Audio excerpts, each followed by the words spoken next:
Hello, कैसे हैं आप सब? पढ़ाई अच्छी चल रही है? So in the chapter that is states of matter,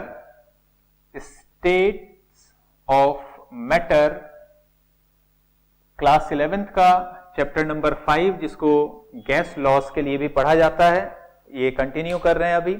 और आज बहुत ही इंपॉर्टेंट क्लास होने वाली है, जिसके अंदर हम काइनेटिक मॉलिक्यूलर गैस थियरी, जिसको काइनेटिक गैस थियरी भी बोला जाता है, इसको पूरा डिटेल में अच्छे से समझने वाले हैं। So myself doctor PK Singhal, और आप मुझे देख रहे हैं हमारे YouTube channel chemistry Pandit Singhal sir पर। तो आइए स्टार्ट करते हैं स्टेट्स ऑफ मैटर की अगली क्लास। पिछली क्लास में आप लोगों ने देखा ही होगा, डाल्टन्स लॉ और ग्राम्स लॉ, डिफरेंट चीजें हम लगातार पढ़ते जा रहे हैं। तो इसमें सबसे पहले हम लोग बात करते हैं बेटा केएमटी के बारे में। केएमटी मतलब काइनेटिक थियरी ऑफ गैस। कुछ लोग इसको काइनेटिक मॉलिक्यूलर गैस थियरी भी बोलते हैं, इसलिए इसको शॉर्ट में हम लोग नॉर्मली केएमटी बोल दिया करते हैं। तो काइनेटिक मॉलिक्यूलर गैस थियरी में इंपॉर्टेंट पॉइंट्स क्या है क्या ये बेसिकली केएमटी के बारे में अगर हम लोग बात करते हैं कि जितने भी अभी तक हम लोगों ने बेटा लॉस पढ़े हैं गैस के, जिसमें Boyle's law, Charles law, Hamilton's law, Avogadro law, Dalton's law, जितने भी डिफरेंट हम लोगों ने अभी तक लॉस पढ़े हैं इस चैप्टर के अंदर, ये सारे के सारे laws basically macroscopic model of gas थे। अच्छे से समझना, मॉडल ऑफ गैस को एक्सप्लेन कर रहे थे, यानी एक सर्टेन क्वांटिटी ऑफ गैस को लेकर एक्सपेरिमेंट्स किए जा रहे थे, ऑब्जर्वेशंस कर रहे थे, तो अकॉर्डिंगली जो भी उनको ऑब्जर्वेशंस में मिल रही थी बात वो कर रहे थे आगे। केएमटी के अंदर बहुत सारे साइंटिस्ट हैं, इसके अंदर मैक्सवेल वगैरह हैं। केएमटी ने काम क्या किया? केएमटी ने बेटा मैक्रोस्कोपिक मॉडल ऑफ गैस को कन्वर्ट किया basically microscopic model of gas में। माइक्रोस्कोपिक मॉडल ऑफ गैस में इसको कन्वर्ट किया, ठीक है ना, ये मॉडल मैंने लिखा था, माइक्रोस्कोपिक मॉडल, यानी मॉलिक्यूलर लेवल पर अगर कोई गैस है हमारे पास तो कैसा बिहेव करेगी, किस तरीके से प्रेशर, वॉल्यूम, टेम्परेचर के रिलेशंस क्रिएट होंगे, ये सारी बातें काइनेटिक मॉलिक्यूलर गैस थियरी या काइनेटिक गैस थियरी ने एक्सप्लेन की थी with the help of lots of postulates. कई सारे इनके पोस्टुलेट्स थे जिसके थ्रू माइक्रोस्कोपिक लेवल पर, मॉलिक्यूलर लेवल पर ये सारी बातें की गई थी बेसिकली। ठीक, तो अब हम ये समझने वाले हैं कि काइनेटिक मॉलिक्यूलर गैस थियरी के मेन पोस्टुलेट्स कौन कौन से हैं। काइनेटिक मॉलिक्यूलर गैस थियरी के मेन पोस्टुलेट, उसका मैथमेटिकल डेरिवेशन क्या है, वो सारे के सारे पॉइंट्स हम लोग वन बाय वन एक्सप्लोर करेंगे। तो चलिए हम पोस्टुलेट्स की बात करते हैं। Postulates of kinetic molecular gas theory KMT. काफी सारे पोस्टुलेट्स हैं, ऐसे नंबर तो मैं आपको नहीं बता पाऊंगा कि 5 हैं, 10 हैं, 7 हैं, कितने हैं, लेकिन काफी सारे, जितने भी मेन हैं उनको हम एक्सप्लोर अभी करने वाले हैं। एक पॉइंट तो उन्होंने कहा था बेटा कि गैस के मॉलिक्यूल बहुत ज्यादा छोटे छोटे से मॉलिक्यूल्स होते हैं, यानी गैसियस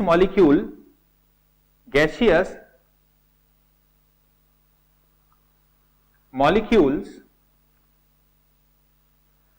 आर वेरी स्मॉल, बहुत छोटे होते हैं। अगर गैस आपकी सेम है तो साइज में और मास में, सेम गैस के लिए साइज और मास में गैस के मॉलिक्यूल सेम रहेंगे अगर गैस सेम है, और डेफिनेटली अगर गैसेस डिफरेंट हैं तो वहां पर साइज और मास में डिफरेंस आना शुरू हो जाएगा। दूसरा पॉइंट में इन्होंने बताया था कि सपोज करिए एक रूम है या एक कंटेनर है जिसके अंदर गैस के मॉलिक्यूल्स हैं, तो गैस के मॉलिक्यूल्स के लिए इन्होंने बोला था the volume of gaseous molecules will be negligible। इन्होंने कहा था बिल्कुल नेग्लिजिबल है इनका volume, as compared to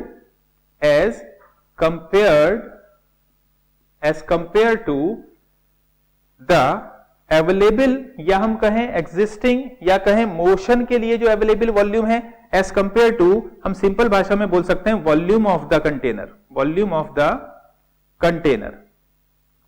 container के वॉल्यूम के कंपैरिजन में, यानी ये पूरा जो कंटेनर का वॉल्यूम है उसी को हम गैस का वॉल्यूम इसलिए मानते हैं क्योंकि गैस के मॉलिक्यूल्स का खुद का वॉल्यूम नेग्लिजिबल माना जाता है। लेकिन आप इस पॉइंट को अलग से नोट भी कर लें, क्योंकि जब हम वैन डर वाल इक्वेशन पढ़ेंगे, अभी नहीं पढ़ेंगे, आज नहीं पढ़ेंगे, कुछ समय के बाद पढ़ेंगे, तो वैन डर वाल इक्वेशन में मैं एक्सप्लेन करूंगा कि ये पॉइंट कहीं ना कहीं गलत है, कुछ प्रॉब्लम्स हैं इसके अंदर। एक पॉइंट इन्होंने हमें काइनेटिक थियरी में बताया था कि जो गैस के मॉलिक्यूल्स हैं वो इतना दूर दूर होते हैं, they are so far apart to each other, so far apart to each other, एक दूसरे से इतना ज्यादा दूर दूर होते हैं कि किसी भी तरीके का इंटरेक्शन, कोई अट्रैक्शन या रिपल्शन गैसियस मॉलिक्यूल में काम नहीं करता। No attraction find among the gaseous molecule, gas के मॉलिक्यूल में किसी भी तरीके के अट्रैक्टिव फोर्सेस हमें देखने को नहीं मिलते हैं। तो ये एक पॉइंट था। अगले पॉइंट में इन्होंने क्या बोला, चलो देखते हैं। अगले पॉइंट में इन्होंने कहा, पॉइंट नंबर 4, इन्होंने कहा कि जब गैस के मॉलिक्यूल कंटेनर के अंदर होते हैं, किसी कहीं ना कहीं तो होंगे, तो they normally do random motion, ये रैंडम मोशन करते रहते हैं। यानी यहां से चला, यहां से टकराया, फिर इधर गया, इधर टकराया, फिर इधर की डायरेक्शन में गया, यहां पर टकराया, इधर डायरेक्शन में गया, यहां जब तक ये कोलिजन ना करे, जब तक ये कोलिजन ना करे, कहीं से टकराए ना, या तो आपस में टकराए या कंटेनर की वॉल से टकराए, या तो ये आपस में टकराए या कंटेनर की दीवार से टकराए, तब तक ये स्ट्रेट लाइन में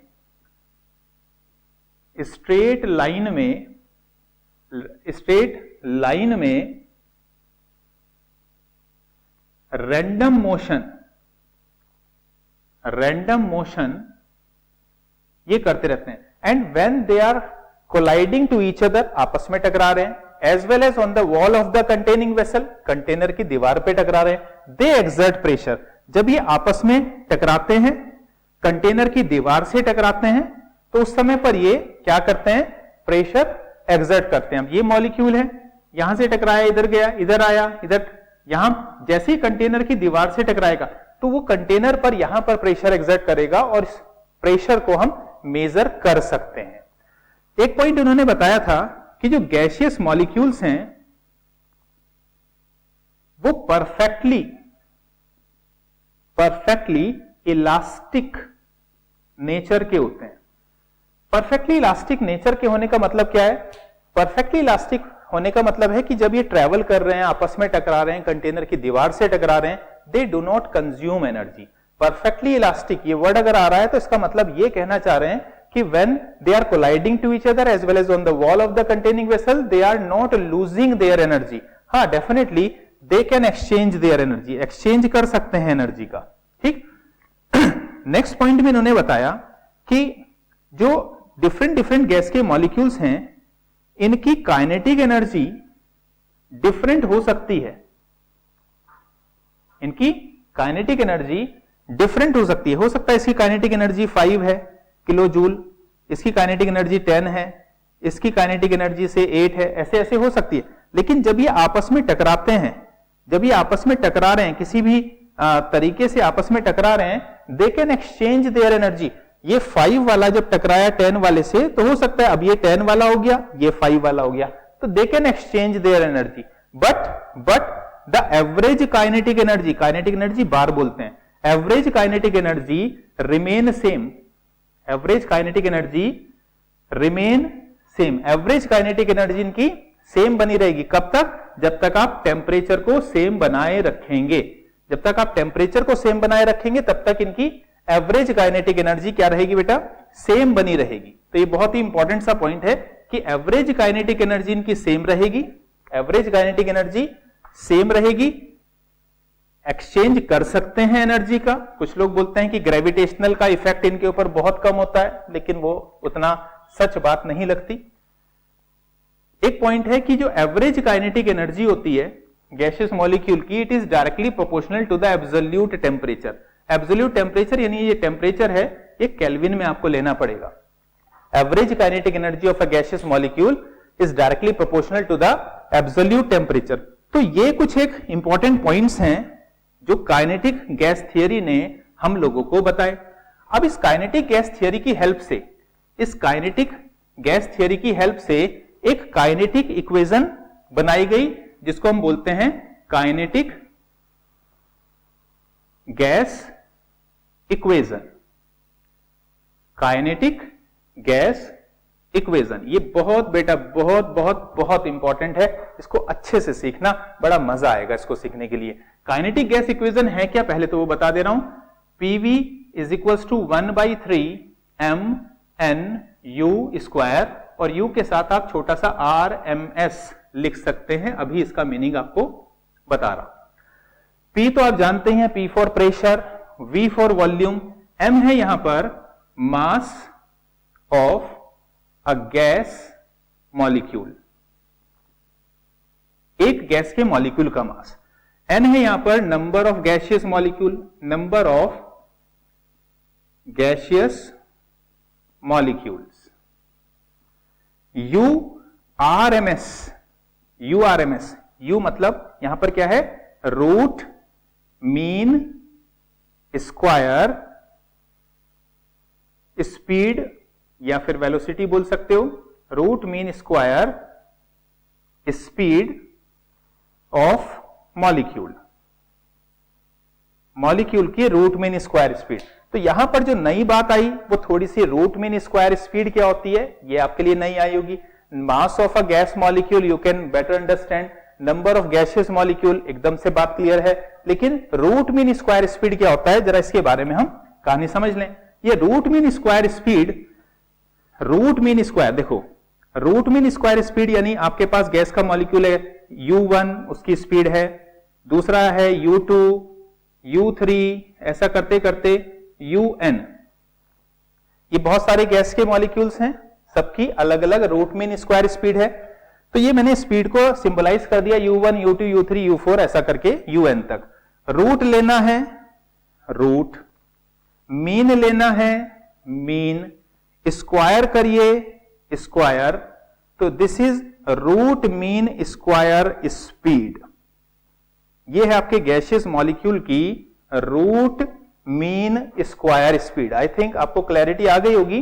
root mean square, root mean square speed, collectively इसी के मैग्नीट्यूड को URMS से रिप्रेजेंट करते हैं, कलेक्टिवली इसी को हम URMS से रिप्रेजेंट करते हैं। तो ये बात तो हमें हो गई क्लियर। अब URMS को थोड़ा सा मॉलिक्यूलर लेवल पर मैं एक्सप्लेन करना चाहूंगा। देखिए कैसे। अब सपोज करते हैं बेटा हमारे पास है से एक, मेरे पास ये है एक कंटेनर, एक क्यूब बना दे रहा हूं, ये है एक कंटेनर, ठीक।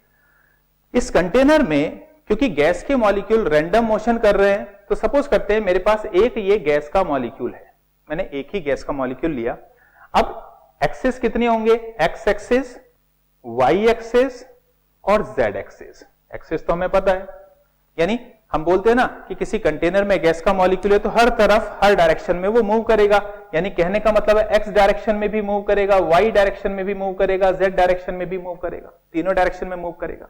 अब देखिए अगर ये तीनों डायरेक्शन में मूव करता है तो ux plus uy plus uz, ये तीन कोऑर्डिनेट्स हो गए ना एक्स वाई जेड एक्सिस के, इज इक्वल टू u।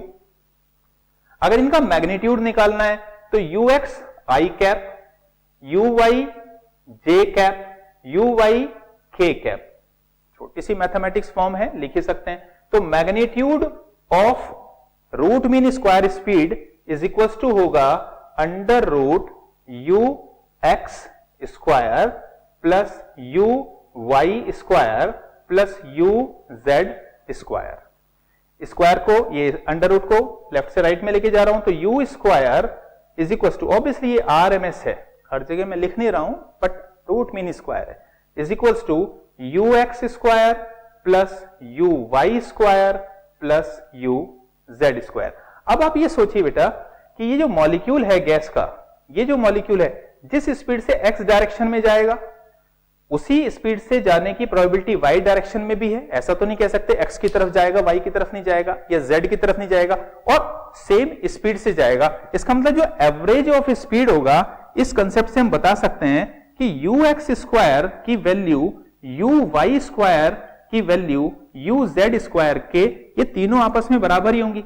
जो प्रोबेबिलिटी एक्स डायरेक्शन में जाने के लिए है जिस स्पीड से मॉलिक्यूल की, वही प्रोबेबिलिटी वाई डायरेक्शन में जाने के लिए भी है, वही प्रोबेबिलिटी जेड डायरेक्शन में जाने के लिए भी। तो मैं यहां पर लिख सकता हूं u r m s square is equal to u x square plus u x square plus u x square, यानी मैंने यू वाई और यू जेड की जगह पर भी यू एक्स स्क्वायर लिख दिया। तो I can write u r m s square is equal to 3 u x square, so I can write u x square is equal to u r m s square divide by 3। बोलो बात clear हुई कि नहीं हुई? लिख सकता हूं, इस पॉइंट को आप जल्दी से नोट करें, बढ़िया तरीके से नोट करें, because I am going to use this particular concept in the derivation of kinetic gas equation. Kinetic gas equation के लिए मैं इसको यूज करने वाला हूं। बहुत ही बढ़िया सा कंसेप्ट है ये, क्योंकि वहां पर हम स्टेप्स में चलेंगे तो इजी हो जाएगा। अगर हम बहुत ज्यादा रैंडम कभी कुछ तरीके से करेंगे तो बहुत मुश्किल सा लगने लग जाएगा। तो देखिए, अब हम शुरू करते हैं आगे की कहानी। इसको शुरू करने से पहले, इसके डेरिवेशन को शुरू करने से पहले मैं आपको कुछ प्रीवियस नॉलेज याद दिलाना चाहता हूं, यानी आपको क्या पता होना चाहिए, ओल्ड नॉलेज। ओल्ड नॉलेज में सबसे पहली बात है मोमेंटम। मोमेंटम को हम P से रिप्रेजेंट करते हैं। मोमेंटम को हम P से रिप्रेजेंट करते हैं। तो मोमेंटम इज इक्वल टू होता है बेटा मास इनटू वेलोसिटी। सबको पता होना चाहिए, ऑल्दो आपको पता होगा, लेकिन जरूरी है कि उसको हम ठीक से समझ पाए। तो नेक्स्ट है हमारे पास time. Time is equal to आपको पता ही है डिस्टेंस अपॉन स्पीड होती है। आपको लगेगा रे सर कितना आसान आसान चीजें बता रहे हो। नेक्स्ट है बेटा फोर्स। एफ मतलब यहां पर फोर्स। फोर्स होता है change in momentum, change in momentum per unit time. चलो ये भी याद कर लिया हमने, याद था ही वैसे तो। और फोर्थ होता है हमारे पास प्रेशर। प्रेशर होता है बेटा फोर्स पर यूनिट एरिया। ये याद रखने के लिए मैंने एक लाइन यहां पर लिख दी। ये सब आपको प्रीवियस नॉलेज है। इसी प्रीवियस नॉलेज से नया कंसेप्ट बनना शुरू हो जाएगा। तो देखिए कहानी, सपोज करते हैं मेरे पास ये एक कंटेनर है, उसी तरीके का एक क्यूब जैसा कुछ बना ले रहा हूं। ये एक है कंटेनर, ये है भैया एक कंटेनर, ठीक। इसकी लेंथ है L, A B C D कुछ भी रख सकते थे, मैंने L यहां पर। अब सपोज करिए कि एक गैस का मॉलिक्यूल बेटा यहां है, वो x, मैं सिर्फ x कोऑर्डिनेट की बात करूंगा, लास्ट में जाके 3 से मल्टीप्लाई कर लेंगे। वो आपको लॉजिक पता ही है क्यों लास्ट में 3 से मल्टीप्लाई कर सकते हैं। ये भी हम लिख ले रहे हैं कि u square x is equal to u r m s का स्क्वायर डिवाइड बाई 3। इसको भी लास्ट में जाकर यूज करेंगे हम। ये मॉलिक्यूल बेटा यहां से चला, यहां पर आकर टकराया, इस डायरेक्शन में टकराया, तो इसका जो मोमेंटम होगा, मोमेंटम वो होगा m u x1। x1 क्यों बोल रहा हूं? क्योंकि मैं एक ही गैस के मॉलिक्यूल को यहां पर लेकर चलना चाह रहा हूं। तो एक ही मॉलिक्यूल को ले रहा हूं, बहुत सारे मॉलिक्यूल को एक साथ नहीं ले रहा हूं, बाद में हम उसको एड ऑन कर सकते हैं। तो जब ये लेफ्ट टू राइट गया तो इसका मोमेंटम रहा mu x1। यहां से टकराया और वापिस गया, यहां से टकराया और ये वापिस गया, तो नेक्स्ट मोमेंटम इसका क्या आएगा? वापिस जाते हुए मोमेंटम आएगा माइनस mu x1। जिस मोमेंटम से आया था उसी मोमेंटम में वापिस चला गया। तो चेंज इन मोमेंटम यानी delta P, change in momentum is equal to क्या हो जाएगा? माइनस माइनस हो जाएगा प्लस 2mu x1। बोलो यस और नो, बात क्लियर है? जिस स्पीड से गया, जिस मोमेंटम से गया, उसी मोमेंटम से वापिस आया, गया वापिस आया, प्लस माइनस। तो चेंज इन मोमेंटम क्या हो जाएगा? 2mu x1। तो देखिए ये पहला आपको जो नॉलेज थी ये हमने यहां पर यूज कर ली। अब दूसरे पॉइंट पर आ जाते हैं, टाइम। कितना टाइम ट्रेवल करना पड़ेगा फॉर नेक्स्ट कोलिजन। तो दूसरा पॉइंट आ गया बेटा, time taken for next collision. Next collision में कितना वक्त लगेगा? तो देखो बेटा, टाइम कितना है t। एक कोलिजन में यहां से चला, यहां पर आया, फिर वापस गया, L लेफ्ट टू राइट गया, फिर L राइट टू लेफ्ट गया, अगला कोलिजन फिर से left to right, right to left. तो एक कोलिजन में कितना डिस्टेंस ट्रेवल किया? आया गया, एक कोलिजन पूरा, फिर अगले कोलिजन के लिए आया गया। तो एक कोलिजन में उसने 2L ट्रेवल किया, यानी डिस्टेंस रहा 2L। किस स्पीड से किया? ऑब्वियसली ux1 स्पीड से किया। तो ये हो गया हमारा वो जो समय हमें एक कोलिजन के लिए चाहिए। तो ये क्लियर हो चुका है यानी ये दूसरा पॉइंट भी हमारा यूज हो गया। अब नेक्स्ट आए हम लोग फोर्स पर। चलो फोर्स की बात करते हैं। तो force is equal to change in momentum यानी delta p upon time taken यानी टी। डेल्टा पी की वैल्यू ये बैठी हुई है बेटा हमारे पास 2mux1 अपॉन टाइम है ये 2L और ux1 ऊपर चला जाएगा ux1। यहां पर 2 से 2 कैंसिल, तो F इज इक्वल्स टू क्या आ चुका है हमारे पास mux1 का स्क्वायर अपॉन L। तो यहां से किस फोर्स के साथ चले ये कहानी भी समझ में आ गई। F की वैल्यू भी क्लियर हो चुकी है। अब पहुंचे हम गैस के प्रेशर, जो मॉलिक्यूल गैस का प्रेशर एक्सर्ट करेगा। तो अब पहुंच गए भैया प्रेशर के पास।